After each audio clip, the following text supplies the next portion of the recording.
जय हिंद साथियों, स्वागत है आप सभी का हमारे YouTube चैनल A2F एकेडमी पर। जैसा कि हमने पिछली वीडियो में पढ़ा था ब्रह्मांड के बारे में, बिग बैंग थियरी के बारे में पढ़ा था, किस तरह से ब्रह्मांड बना, किस तरह से तारों का निर्माण हुआ, हम लोगों ने पढ़ लिया था। तारों का निर्माण कुछ हम लोगों ने इस तरह से पढ़ा था, ये विरल गैस थी। और उसके बाद फिर नेबुला बना था, जिसको हम लोग निहारिका कहते हैं। इसके बाद फिर ये स्टार बना था यहाँ पे, जिसको हम लोग तारा कहते हैं। और इस स्टार के बाद फिर हमारा बना था रेड जाइंट बना था, जिसको हम लोग लाल दानव कहते हैं। और इसके बाद फिर हमारा यहाँ से तारा दो भागों में विभाजित हो गया था, मतलब दो रास्ते यहाँ से बनते हैं। एक रास्ता होता है सूर्य के 1.4 से यहाँ पे छोटा, और सन गुणे 1.44 से बड़ा। इससे बड़ा होना चाहिए, इससे छोटा नहीं होना चाहिए, और ना तो इसके बराबर होना चाहिए। जैसे अगर हम बात करें, किसी व्यक्ति का वजन अगर मान लीजिए 60 किलो है और इसको दो रास्तों पे जाना है, 60 का 1.5 गुना मतलब 90 किलो से ऊपर वाले इस रास्ते पे जा सकते हैं, और 90 से कम वाले इस पे जाएंगे। तो 90 से कम वाले इस पर जब जा रहे हैं, तो वो जो आदमी है खुद जो 60 किलो का, वो तो खुद इस पे जाएगा। मतलब जो सन हमारा है, सन भी इसी रास्ते से होकर के जाएगा, और इस रास्ते से जाएगा तो आगे व्हाइट डॉर्फ बनाएगा। व्हाइट डॉर्फ का मतलब होता है श्वेत वामन। और उसके बाद ब्लैक डॉर्फ बनेगा, काला वामन हो जाएगा। ठीक। और यहाँ पर फिर बन जाएगा अभिनव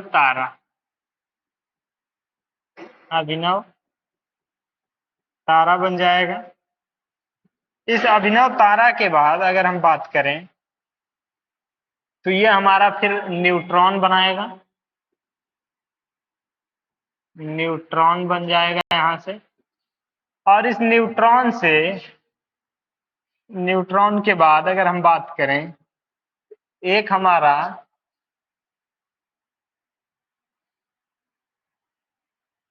यहाँ से हमारा एक न्यूट्रॉन बन रहा है, एक क्वेसर बन रहा है, एक प्लसर बन रहा है, और फिर उसके बाद ब्लैक होल बन रहा है, ब्लैक होल। ठीक। यहाँ तक आने के बाद तारे की जिंदगी यही है, जो तारे की जिंदगी का क्रम है वो इसी तरह से चलेगा। यहाँ तक तो किसी ना किसी हाल में सभी तारों को आना ही आना है, यहाँ तक सब लोग आएंगे। और इसके बाद जो छोटा होगा उधर जाएगा, बड़ा होगा इधर आएगा। ठीक। चलिए अब बात कर लेते हैं इसके अगले पार्ट की। हम लोगों को आज पढ़ना है एस्ट्रोनॉमी के बारे में। एस्ट्रोनॉमी, और जो उसमें एस्ट्रोनॉमी में हमको आज गैलेक्सीज के बारे में पढ़ना है। एस्ट्रोनॉमी में हमको गैलेक्सीज के बारे में पढ़ना है। ठीक है। चलिए देखिए, ये जो हमारी गैलेक्सी है, अगर हम बात करें गैलेक्सी की, अगर हम बात करें, देखिए हमारी जो गैलेक्सी है कुछ इस तरह से है। देखिए कुछ इस तरह से हमको आज पढ़ना क्या हम बता दे रहे हैं। यहाँ कहीं एक जगह हमारा सन है, सन लोकेट करता है कहीं पे, और इसी के बगल में यहाँ प्रॉक्सिमा सेंचुरी है। ठीक है। अगर हम कहें ये दूसरा तारा है, ये दूसरा है, अगर हम कहें कि हमारा सबसे नजदीकी तारा, हमसे जो नजदीकी है वो सन है, और हम कहें अगर सूर्य के सबसे करीबी तारा, तो सूर्य के सबसे करीब जो तारा है वो प्रॉक्सिमा सेंचुरी। ठीक है। तो देखिए यहाँ पे एक लेयर ऐसी है और एक इस तरह से। पहली लेयर जो सूर्य के नजदीक है, इसको हम लोग नक्षत्र बोलते हैं। नक्षत्र, इसमें 27 तारे होते हैं, 27 तारों का समूह होता है इस नक्षत्र में। और इसके बाद हम लोग जो है, ये है, इसको हम लोग तारा मंडल बोलते हैं। दूसरा जो हमारा है, इसमें हम लोग तारामंडल कहते हैं। इसमें 88 तारे, कहीं कहीं पे 89 भी दिया जाता है और कहीं कहीं पे 88 भी दिया जाता है। ठीक है, तो हमको 88 ही पढ़ना है क्योंकि 88 तारे प्रमाणित हैं। और हमको अभी पहले हम लोग तारामंडल पढ़ेंगे, आकाशगंगा तो पढ़े ही पढ़े। ठीक है, आकाशगंगा अभी पढ़ेंगे और उसके बाद आकाशगंगा के बाद ये तारामंडल पढ़ेंगे। तारामंडल के बाद नक्षत्र, नक्षत्र के बाद सन और उसके बाद हमारा सौर मंडल आ जाएगा। नक्षत्र में बहुत थोड़ा सा पढ़ना है, नक्षत्र वही जिससे ज्योतिष लोग भविष्यवाणी करते हैं। ठीक है, उसी को पढ़ना है और कुछ नहीं है। भविष्यवाणी करना सीख जाएंगे आप भी इसके बाद। ठीक, चलिए शुरू करते हैं। हमारा जो, अगर हम बात करें अपने गैलेक्सी की, तो हमारी गैलेक्सी कौन सी है? हमारी गैलेक्सी है मिल्की वे। कुछ इस तरह से दिखती है, आप लोग देख सकते हैं मिल्की वे, जिसको हम लोग दुग्ध मेखला कहते हैं। और इसका एक और नाम है, इसका एक दूसरा नाम क्या है जिस जो हम लोग रखते हैं? मंदाकिनी। मंदाकिनी, ठीक, मंदाकिनी है। जिस जैसे एक दुग्ध मेखला रखा गया, पहले इसका नाम मंदाकिनी था, मंदाकिनी रखा गया तो उसका फिर मिल्की वे कर दिया गया इंग्लिश में। और हिंदी मीडियम वाले इतने काबिल होते हैं, इनको और कुछ नहीं खोजना है, बस उसमें नाम खोजना है, कैसे कैसे नए नाम ला सकते हैं। तो ये मिल्क का खोल दिए कि मिल्की मतलब दूध, दूध मतलब दुग्ध, तो इसका नाम कर दिए दुग्ध मेखला।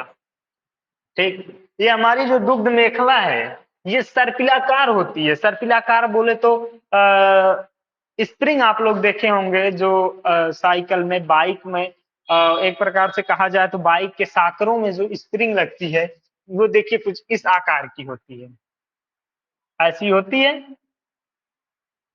ऐसी होती है। और इसी प्रकार की हमारी जो है क्या है, मंदाकिनी इसी शेप में है। ठीक, मतलब कुछ तारे यहाँ पे स्थित हैं, इसमें इस तारे इस तरह से स्थित हैं। ठीक है, तारे इसी तरह से इसमें स्थित हैं, मतलब सर्पिलाकार स्थिति में तारे हैं। तारों की एक लेयर है, उसके बाद एक लेयर है, उसके बाद एक लेयर है, उसके बाद इस तरह से हमारे तारे हैं। और उसी में कहीं हमारा एक सन है। जो तारे हमारे हैं, देखिए जो तारे हमारे हैं, पहली बात तो जो नए तारे होते हैं वो आपको इस लेयर में मिलेंगे। ये जो बाहरी लेयर आपको दिख रही है, ये जो बाहरी लेयर दिख रही है, इसमें आपको बाहर नए वाले तारे दिखेंगे। ठीक, जो नए तारों का निर्माण होगा वो बाहरी में दिखेंगे। ठीक है, और उसके बाद जब इनको थोड़ा सा ये पुराने होंगे तो ये इसमें चले जाएंगे दूसरी लेयर में। और जब एकदम से उनका वो खत्म हो जाएगा तो ये इस बल्ज में चले जाएंगे, ये तीसरी लेयर में चले जाएंगे। ये जो बीच में जाएंगे तो वो जो हमने पढ़ाया था रेड जाइंट वाली स्थिति, रेड जाइंट वाली स्थिति में ये लोग चले जाएंगे। ठीक, और उसमें उनका ईंधन 90% खत्म हो चुका होता है। ठीक है, ये हमारी मंदाकिनी है।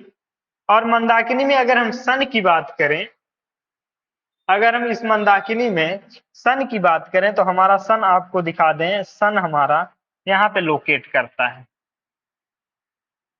ये जो हमारा सन है यहाँ से लोकेट करेगा। ठीक है, ये हमारा सन यहाँ लोकेट करता है और हमारा सौर मंडल इसी में है। ऐसे ऐसे इसी पे चक्कर लगाता है हमारा सन। और ये जो है सन, इसका इसके अभी बाहरी किनारे पे स्थित है, आप देख सकते हैं ये बाहरी किनारा है। तो ये हमारा जो सन है इसके आकाशगंगा के इस तरह से चक्कर लगाता है, एंटी क्लॉकवाइज दिशा में इस तरह से चक्कर लगाता है। और इसको ये चक्कर पूरा करते करते करते करते यहाँ तक आते आते 25 करोड़ वर्ष लग जाते हैं। कितने लगते हैं? सूर्य को एक चक्कर लगाने में सूर्य का एक परिक्रमण काल इक्वल टू 25 करोड़ वर्ष। ठीक, 25 करोड़ वर्ष में सूर्य अपना एक चक्कर लगा लेता है। और अगर हम सूर्य की बात देखिए, परिक्रमा का मतलब जैसे कोई चीज है, ये मार्कर है, अगर हम इसके चारों ओर ऐसे घूमें तो हम इसकी परिक्रमा कर रहे हैं। लेकिन अगर ये मार्कर खुद ऐसे घूम जाए, ऐसे, तो ये क्या कर रहा है? ये घूर्णन कर रहा है। ठीक, अगर ये ऐसे घूम रहा है तो ये घूर्णन कर रहा है, तो मतलब सूर्य अपना इस तरह से घूमने में एक चक्कर ऐसे अगर घूमेगा सूर्य, तो सूर्य अपना घूर्णन एक जो है वो कितने दिन में पूरा करता है? सूर्य का एक घूर्णन, अगर इसके हम घूर्णन की बात कर लें, घूर्णन की बात करें तो ये 12 महीने में लगाता है, 12 माह में अपना एक घूर्णन काल पूरा करता है। ठीक, और ये परिक्रमा आप कहेंगे इतना लेट क्यों लगाता है, इतना धीमे क्यों चलता है? तो अगर सूर्य की स्पीड आप लोग बता दें, आपको स्पीड बताना चाहेंगे कि 250 किलोमीटर, क्या 250 किलोमीटर पर सेकंड की स्पीड से ये चक्कर लगाता है। मतलब कि 1 सेकंड में दिल्ली पार, अगर 2 सेकंड की बात करें तो राजस्थान पार हो जाएगा, 2 सेकंड में, 3 सेकंड में उत्तर प्रदेश पार कर जाएगा। ठीक, तो इस तरह से है, इतनी स्पीड चलता है। उतनी स्पीड चलने के बाद भी इसको 25 करोड़ वर्ष लग जाते हैं इस आकाश गंगा का चक्कर लगाने में। ये हमारा मिल्की वे है, आप लोग चित्र के माध्यम से देख पा रहे होंगे। और मिल्की वे के साथ साथ जो हमारा सुपर क्लस्टर का जो दूसरा ग्रह है, जैसे देखिए 3 हमारे इस तरह से इसमें 3 ग्रह को शामिल किया जाता है, इसको बोला जाता है क्लस्टर। जो सबसे नजदीक नजदीक 3 ठो आकाश गंगाएं होती हैं, इसमें उसको शामिल किया जाता है। अगर हम इसको मंदाकिनी माने, अपना मिल्की वे माने, तो ये हमारा एंड्रोमेडा है, एंड्रोमेडा है। ठीक, और उसी एंड्रोमेडा का ये एक चित्र आपको यहाँ पे देखने के लिए मिल रहा होगा, जैसा कि आप लोग यहाँ देख पा रहे हैं, एंड्रोमेडा लिखा हुआ है। ठीक है, एंड्रोमेडा है। इस एंड्रोमेडा में ये जो है एक प्रकार से कहें तो हमारी ही आकाशगंगा की तरह ये भी आकाशगंगा है, जो हमारे सबसे नजदीक, उसी का एक चित्र ये भी है, आप लोग देख सकते हैं। और अगर हम एंड्रोमेडा और मिल्की वे की तुलना करें, हमको अगर मिल्की वे से एंड्रोमेडा पे जाना होगा, तो देखिए हमारी जो मिल्की वे है ये इस शेप में है, और एंड्रोमेडा इस शेप में दिख रही होगी आपको, आप लोग देख पा रहे होंगे। ये हमारी एंड्रोमेडा है और ये हमारी मिल्की वे है। देखिए यहाँ पे लिखा गया है एंड्रोमेडा, और वो हमारी मिल्की वे है। ठीक है, तो समझ सकते हैं क्या फर्क है दोनों में, एंड्रोमेडा और मिल्की वे में, आप देख सकते हैं क्या फर्क है। और उसके बाद एक हमारा आता है, ये देखिए आपको दिखा दे चित्र के माध्यम से एंड्रोमेडा और मिल्की वे के बारे में। देखिए ये हमारे नीचे दिख रही होगी मिल्की वे, लिखा हुआ आपको दिख रहा होगा थोड़ा थोड़ा, और यहाँ आप शायद नहीं देख पा रहे होंगे, ये हमारा सन लिखा गया है यहाँ पे। क्या लिखा गया है? सन लिखा गया है, आपको दिख नहीं रहा होगा, ये सन यहाँ पे, मतलब सन यहाँ पे लोकेट करता है, यहाँ पे हमारी आकाशगंगा, ये हमारा आकाशगंगा का केंद्र है, और सन यहाँ पे लोकेट करता है, ऐसे चक्कर लगाता है। और अगर इस मिल्की वे से हमको इस पे जाना हो, एंड्रोमेडा पे, तो एंड्रोमेडा पे जाने के लिए हमको 4 बिलियन वर्ष लग जाएंगे। ठीक, हम लोग 4 बिलियन वर्ष में पहुंचेंगे वहां पे एंड्रोमेडा पे। और उसके बाद ये देखिए हमारे सन की स्थिति इसमें भी दर्शाई गई है, आप लोग देख सकते हैं हमारी मिल्की वे में हमारा सन कहाँ है। ऊपर लिखा गया sun's location in milky way, sun's location in milky way, मतलब मिल्की वे में हमारे सन की स्थिति क्या है, आप लोग देख सकते हैं। ये हमारा सन यहाँ पे लोकेट कर रहा है। इधर जो है विंटर की स्थिति बनी हुई है, इधर समर की स्थिति बनी हुई है, आप देख सकते हैं। ठीक है, तो विंटर और समर तो आप लोग जानते ही हैं, सूर्य के चक्कर के कारण होता है। मान लीजिए पृथ्वी पर अगर हम बात करें तो उत्तरी गोलार्ध और दक्षिणी गोलार्ध के कारण होता है। चलिए, इसके बाद हम लोग पढ़ते हैं थोड़ा सा तारों के बारे में। देखिए जैसा कि हम बताएं कि अगर हमारा सूर्य है तो ये पहला वाला और ये दूसरा वाला, ये हमारा नक्षत्र हो गया, और ये हमारा तारामंडल हो गया। अब तक हम लोग आकाशगंगा पढ़े, अब हम लोग पढ़ेंगे तारामंडल के बारे में, जिसमें